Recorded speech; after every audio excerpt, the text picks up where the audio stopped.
各位早上好，这是今天狂风暴雨横扫马里兰，直奔纽约而来。纽约已经做好全方位准备。现在是纽约早晨9:05，还有2个小时，飓风将过境纽约，所有的船全都加固。码头的话，我目前只看见1个人。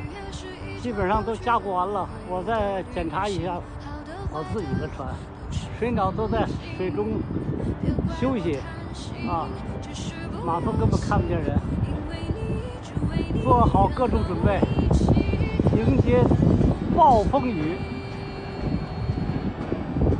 哇，今天的小鱼可真的了不得，直跳往上，满海都是。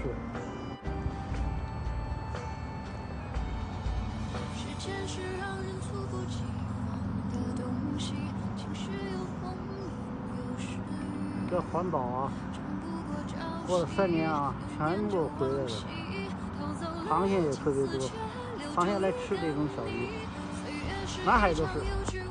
照近一点，照近一点，照近一点。这个环保今年特别好，所以小鱼多极了。看看满海都是小鱼，非常多。用手电一照就往上去跳，扫一扫，一分努力一分收获。经过3年的改造，码头小鱼越来越多，有了小鱼，明年就是大丰收。不希望给后人留下一个没有鱼的海岸线，这个是没用的。所以这个大家都要遵守法律法规。是2只一公一母，我要把这母的放了我得找个夹子。OK， 我要下边继续。看见没有，这又1只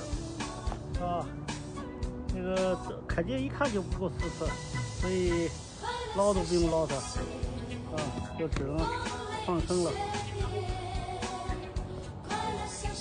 看见没有，它在吃小鱼。看见这只螃蟹没有？旁边都是小鱼满海都是小鱼，但是这个螃蟹呢不够4寸，所以就捞都不要捞它了，让它再长大一点这种螃蟹满海都是。现在看见没有？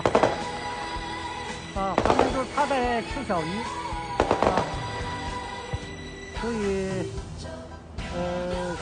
就不能捞，这种捞的也得放生。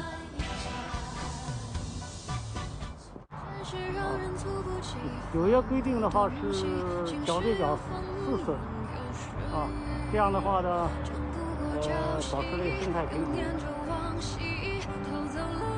傍晚都是很美很安静。